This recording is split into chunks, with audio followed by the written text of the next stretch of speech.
안녕하세요, 하지은입니다. 오늘은 여러분들과 함께 업무를 좀 더 효율적으로 하면서 직장인 뿐만 아니라 1인 기업가 혹은 오너 아니면 어떤 주요 임원분들이 꼭 보셔야 할 내용을 담아보려고 합니다. 요즘 많은 분들이 직장 생활을 하면서도 1인 기업가를 준비하거나 아니면 본인의 어떤 비즈니스를 준비하시는 분들이 많아지고 있고 관심이 굉장히 많아지고 있습니다. 앞으로 직장이 없는 시대가 온다. 긱 이코노미 이러한 말들이 많아지면서 계속 이 직장에 아니면 내 이 직업을 계속 유지해야 하는가라는 의문을 갖기도 하고 정말 내가 그러한 시대가 왔을 때 무엇을 하면 좋을지에 대한 생각들을 많이 하실 텐데요. 그러한 시대가 오더라도 우리가 꼭 기억해야 하는 내용이 있는데요. 제가 평소에 일을 하면서 그리고 스스로 이렇게 사업을 진행을 하면서 들었던 생각들이 여러 가지가 있는데요. 그 중에 정말 많이 공감이 되고 이 부분은 좀 많은 분들이 좀 알았으면 좋겠다 하는 내용이라서 여러분들과 함께 나누려고 합니다. 그 내용은 바로 이 책에 담겨져 있습니다. 네, 이미 책을 많이 읽으신 분들 혹은 사업을 준비하시는 분들, 관심 있는 분들은 이 책을 아실 거고 이 책을 모르시더라도 우리 켈리체 회장님을 알고 계실 텐데요. 이 책에는 사실 사업을 어떻게 준비하고 그리고 운영을 하는 데 있어서 중요한 팁들이 굉장히 많이 담겨져 있는 것 같더라고요. 저도 처음 읽기 시작할 때에는 유럽에서 어떻게 이런 사업을 성공하셨을지 궁금하다라는 호기심 그리고 여성 CEO로서 어떻게 운영을 해 가셨는지가 굉장히 궁금했는데 제 궁금증을 좀 많이 해소해 주시고 그리고 실제로 어떤 글로벌 진출을 꿈꾸는 사람들 아니면 진짜 일을 어떻게 해야 핵심적으로 할 수 있는지에 대한 내용이 이 책에 다 담겨져 있더라고요. 그래서 그 중에 여러분들에게 오늘 꼭 전하고 싶은 내용은 두 가지 있습니다. 우선 첫 번째로 회사가 커질수록 검소함을 잃지 말아야 한다라는 내용이 있는데요. 매일 1시간을 어떻게 절약할 것인가 고민하게 해야 된다.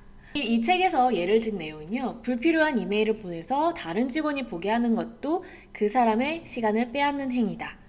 전화 한 통으로 금방 전달할 수 있는 것도 이메일, 장문으로 보내서 사람들이 읽게 하는 것들도 어떻게 보면 절약하지 못하는 그런 습관이라고 나와 있는데요. 사실 이러한 사소한 행위가 회사의 운영 비용에 굉장히 좋지 않은 영향을 줄 수 있다는 겁니다. 제가 비서실에서 근무하면서 많이 들었던 말이기도 하고 사람들이 생각하고 있는 부분 중에 하나가 사장실이기 때문에 혹은 오너이기 때문에 비용을 마음대로 사용할 수 있는 거 아니냐라는 이야기를 많이 듣고 실제로 저에게 질문도 많이 하셨어요. 아니면 대놓고 이야기하신 분들도 계셨습니다.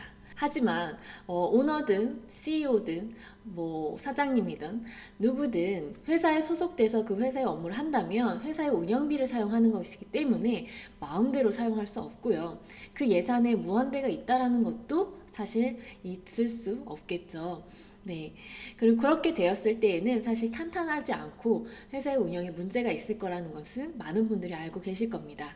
그래서 저도 이러한 생각을 많이 했던 것이 회사 자체에서 운영되는 어떤 금전적인 부분뿐만 아니라 우리가 일을 할 때 소요되는 이러한 사소한 부분들도 굉장히 많은 비용에 영향을 준다라는 건데요. 그래서 저도 일을 하면서 생각했던 부분이 금전적인 부분뿐만 아니라 여러분들이 생각하는 이런 사소한 행위들 또한 여러분들에게 주어진 어떤 비용이라든지 회사의 비용에 굉장히 많은 영향을 줄 수 있다는 것입니다.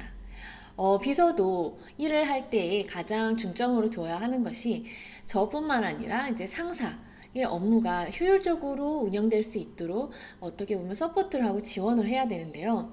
그러한 부분이 잘 이루어지지 않는다면 서로에게 시간적인 어떤 소비가 일어나고 그것이 어떻게 보면 실적이나 어떤 회사의 운영에 좋지 않은 영향을 주기 때문에 이러한 사소한 행동 하나하나도 어떻게 보면 회사의 운영에 어떤 운영비에 영향을 줄 수 있다라고 생각합니다.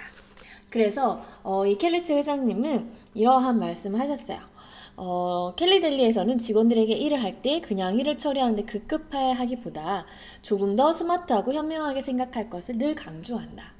네, 우리가 매일 사실 일을 하다 보면 효율적으로 어떻게 해야 할지 고민하기보다는 지금 당장 주어지는 일들을 좀 빨리 해결해야 되는 부분이 많을 수 있는데요. 그럴수록 조금 더 한번 이제 크게 심호흡 해보시고 우선순위를 나눠서 어떻게 하면 조금 더 효율적으로, 그리고 한편으로 생각해보면 그 모든 것들이 여러분들의 시간을 운영하는 것이기 때문에 여러분들의 시간을 좀 소중하고 효율적으로 사용할 수 있는 방법이 무엇인지 생각을 하면서 진행을 하면 조금 더 좋지 않을까라고 생각을 합니다.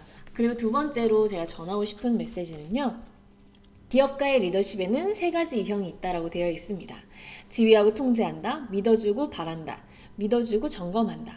이렇게 세 유형이 있는데요. 이 중에서 기업가의 리더십 혹은 여러분들 함께 일하는 사람들, 만약에 1인 기업가라도 함께 일하는 이제 어떤 파트너라든지 협업을 해야 되는 분들이 많아지실 거예요.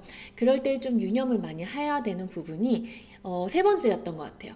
믿어주고 점검한다. 이것은 직원들 혹은 이제 사람들의 일거수일투족을 감시하고 검사한다는 게 아니라 그저 방임만 하고 있지는 않겠다는 의미다. 내가 추구하는 리더십이 바로 이것이다. 어떤 일을 하고자 할 때는 먼저 직원들에게 왜 우리가 이 일을 해야 하고 이 일의 의미는 무엇인지 충분히 이해시키고 공감대를 형성해야 한다. 네, 회사 생활을 하다 보면 사실 업무가 주어지지만 이 일을 왜 해야 하는지, 그리고 이게 어떠한 영향이 있는지 충분히 설명을 듣고 이해관계가 성립된 다음에 하는 경우가 얼마나 있을지 약간 의문인데요. 우리가 리더뿐만 아니라 함께 일을 하는 데 있어서 그 일의 효율성을 높이고 서로 함께 성장하면서 일어나가기 위해서는 이러한 이해관계, 공감대가 좀 필요한 것 같습니다. 네, 여러분들이 앞으로 어떠한 시대가 오든 일을 하게 될 것이고 여러분들이 특히나 좋아하는 일을 하면서 성장하고 그리고 원하는 삶을 살고 싶으시다면 이 부분은 조금 더 유념해야 하는 부분이라고 생각해서 여러분들에게 공유 드렸습니다.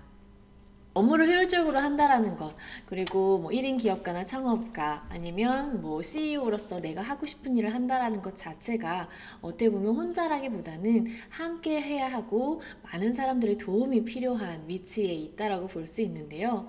앞으로 1인 기업가 혹은 이제 자신이 하고 싶은 일을 하면서 언제 어디서나 자유를 누릴 수 있는 일들이 많아질 거라고는 하지만 어떻게 보면 그 안에서 관계 속에서 우리가 존재하기 때문에 서로 좀 이러한 부분을 유념해야 되지 않을까 생각합니다. 네, 오늘 이야기했던 두 가지, 하나는 업무를 조금 더 효율적으로 할 수 있는 방법, 스마트하게 하는 방법을 통해 여러분들의 시간적인 비용을 최소화하고 낭비를 줄일 수 있도록 검소화하는 것이고요. 또 하나는 믿어주고 점검한다 라는 부분, 방임하지 않고 서로 어떠한 일을 추진하는 데 있어서 그 일을 왜 해야 하는지, 그리고 어떠한 결과가 나올 것인지 서로 공감하고 이해관계를 성립해야 된다는 부분입니다. 네, 오늘 영상도 여러분들이 일상생활에서 많은 도움이 되시기를 바라면서요. 궁금한 사항은 언제든지 남겨주시면 제가 영상으로 업데이트할 때 참고하도록 하겠습니다. 감사합니다.